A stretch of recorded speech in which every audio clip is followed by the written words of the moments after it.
I terminated the lease on the restaurant my father-in-law had built his entire identity around, and I did it while they were 4 states away, celebrating my sister-in-law's engagement without me.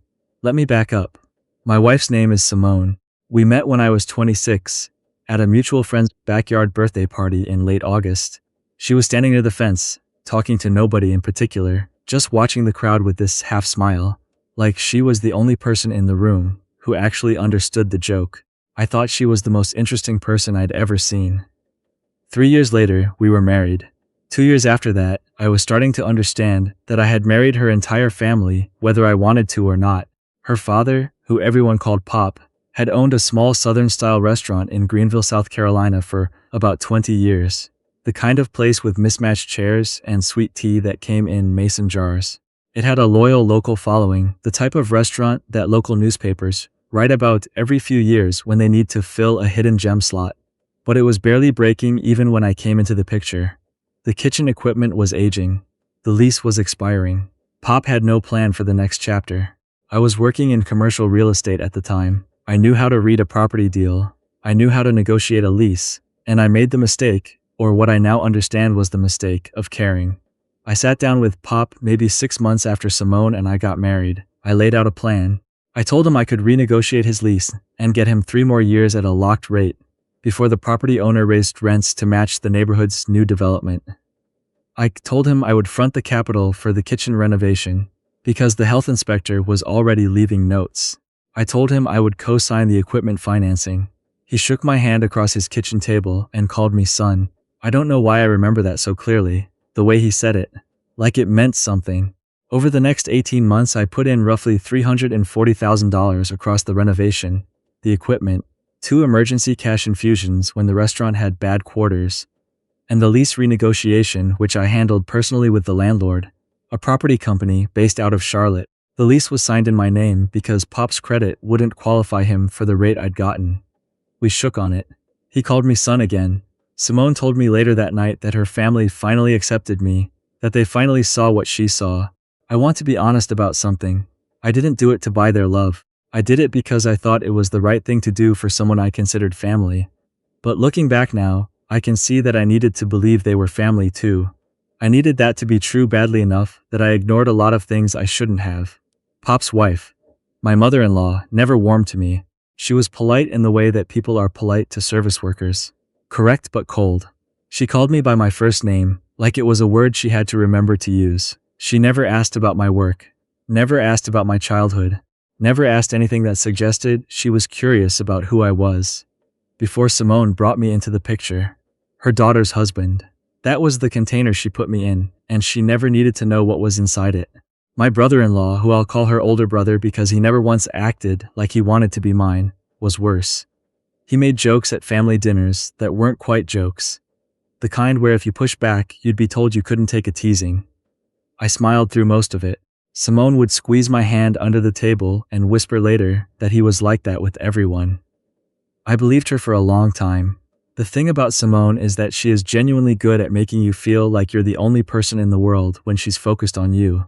She has this quality, a warmth that feels like sunlight, actual sunlight, the kind you turn your face into. When we were alone, everything made sense. When we were with her family, I slowly became invisible. I didn't track it at first, it was gradual.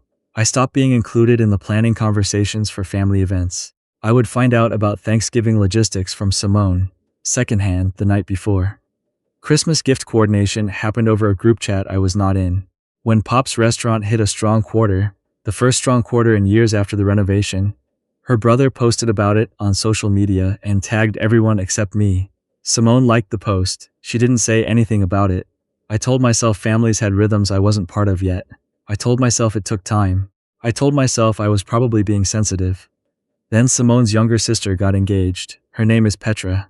She's 23, the youngest of the 3 siblings, and the one who had always been nicest to me. She got engaged to a guy she'd been dating for about 8 months, which the family treated like a national event. The celebration trip was planned for Savannah, Georgia. 3 days, a rented house near the historic district, the whole family together. I found out I wasn't invited the way I found out about most things, secondhand, but this time it wasn't the night before. This time, Simone told me while I was cooking dinner on a Tuesday, and the way she said it made it clear she had already decided how the conversation would go before she started it. She said her mother felt strongly that this should be a family trip. Just the core family, siblings, parents, Petra's fiancé. I turned off the burner. I asked her what I was, then if not family. She said I knew what she meant. She said her mother got anxious with too many people. She said it wasn't personal. I didn't say anything else that night. I put dinner on the table. We ate. She talked about logistics, and I answered when she asked me something. And when the dishes were done, I went into the living room and sat in the dark for a while. I want to be careful here. I am not someone who acts out of anger. That is not who I am, and it's not who I was that night. What I felt sitting in the dark was not rage. It was something quieter and more permanent. It was the feeling of something I had been trying not to see finally coming fully into focus. I thought about the lease, the one in my name, the 3-year term I had negotiated and signed and was legally responsible for. I thought about the $340,000. I thought about the equipment financing that still had 14 months left on it, co-signed by me, for machinery I had selected and installed. I thought about the fact that I had never asked for anything in return, not equity, not a formal agreement, not even acknowledgement in the social media post. I thought about the word son. The next morning I called a real estate attorney I had worked with on a previous commercial deal, a woman named Cassidy who I trusted and who was direct with me when I needed her to be. I explained the situation. She listened without interrupting, and when I finished, she asked me 2 questions. The first was whether my name was the only name on the lease. The second was whether I had any written documentation of the capital I had put in. I had both. I had all of it. She told me my options. I want to explain something clearly, because several people who've heard parts of this story have gotten confused about the legal side. The lease was mine. I had signed it. Pop was listed as the operating tenant under a sublease arrangement I had set up. But the master lease with the property company in Charlotte, that was mine, which meant the obligation to renew, to continue, or to terminate ran through me. Pop had no direct relationship with the landlord. He had a relationship with me. I also had 14 months of equipment financing in my name, which meant I could, at any point, contact the finance company and change the payment arrangements, redirect the asset, or in a default scenario, initiate a return of collateral. What I did not do was act immediately. I want to be clear about that too. I did not make any calls the morning after the conversation. I did not fire off emails, so I sat with it. I went to work. I came home. I watched Simone pack for Savannah on a Thursday evening, and I helped her find the charger she couldn't locate, and I drove her to the airport Friday morning. I kissed her goodbye at the curb. She texted me 20 minutes later that she loved me. I wrote back that I hoped they had a beautiful trip. Then I drove home, made coffee, and called Cassidy. The property company in Charlotte was professional and efficient.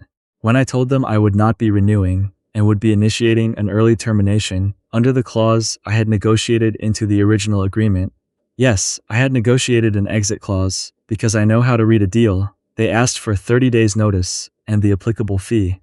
I paid the fee that afternoon. It was less than 2 months of rent. The equipment finance company was even simpler. I called to discuss the account. I raised concerns about the operating entity's ability to continue making payments and requested a review. They sent a representative out within the week. I also contacted the landlord directly about the physical property, the restaurant space. I had a relationship with that property company from the negotiation, and they knew I was reliable.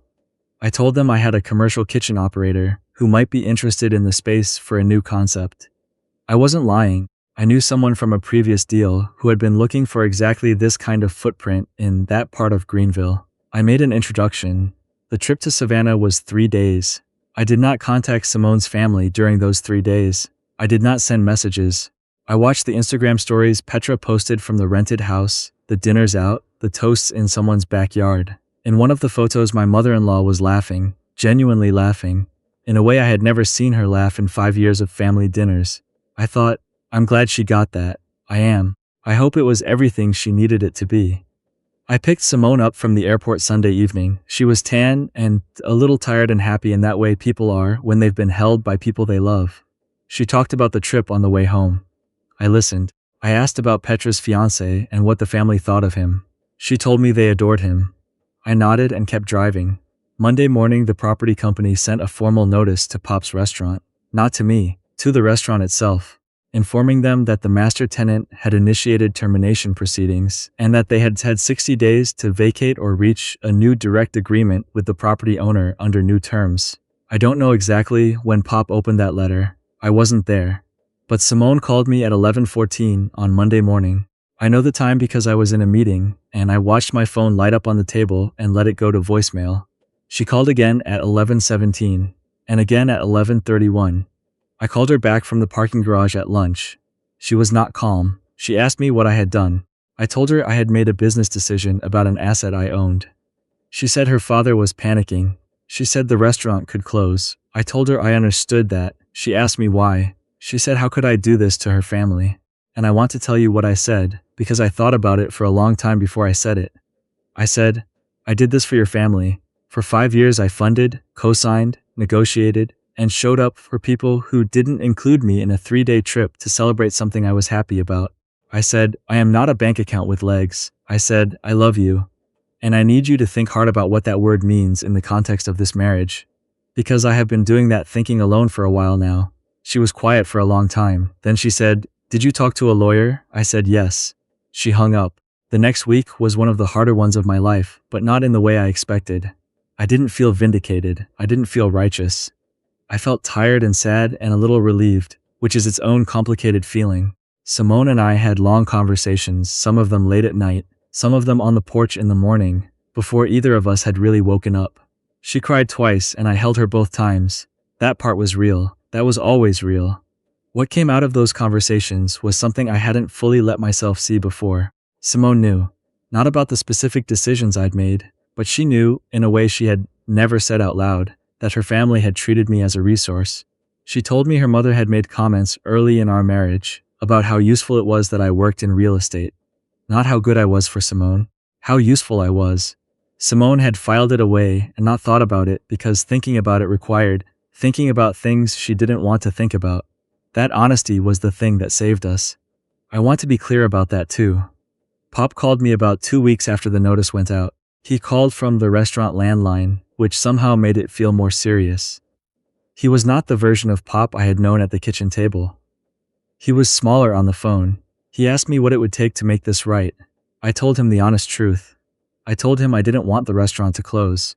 I told him that wasn't my goal and had never been my goal. I told him what I wanted was to be treated like a member of the family I had invested in, not literally but actually. I told him I wanted his wife to look at me like I was her daughter's husband, which I was, rather than a line item in a budget she hadn't planned for. He was quiet. Then he said, I hear you, not I'm sorry, not you're right, just, I hear you, it was enough. Not because it fixed anything, but because it was the first real thing he'd said to me in 5 years. We worked out a new arrangement. Pop went directly to the property company and negotiated his own lease. It cost him more than the rate I had gotten him, because that's what the market bore now. But he had the relationship with the landlord that I'd helped build, and they worked with him. The equipment financing I transferred to him directly. His credit had improved over the past 3 years, partly because of the stability the renovation had brought, and he qualified. I stepped back completely. No co-signing, no capital, no lease. The restaurant was his in every way that it had always claimed to be.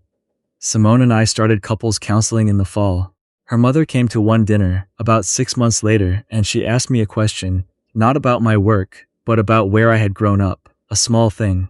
The kind of question people ask when they're trying, I told her. She listened. It is not a perfect story. The truth is most real stories aren't. Her brother still makes jokes that aren't quite jokes. I don't smile through them anymore. I say something, and then the table is quiet for a minute, and then we move on. And that is fine with me. What I know now, that I did not know at the kitchen table, when a man called me son and shook my hand, is that you cannot build belonging with money. You can build a lot of things. You can build a functional kitchen and a signed lease and an equipment financing agreement that holds together through 2 mediocre quarters. But belonging is something people have to choose to extend to you. And if they won't choose it, no amount of capital will change that. I didn't lose money on this. Not in the way that matters. What I spent bought me 5 years of information, and the information was worth the price. I still drive past that restaurant sometimes. The sign is the same. The mismatched chairs are still in the window. On Friday nights there's a line out the door. I don't feel angry when I see it. I feel something closer to satisfaction. Not the satisfaction of having hurt someone, but the quieter kind. The kind you feel when you realize you finally asked for what you were worth. That feeling, I've decided, is the one worth keeping.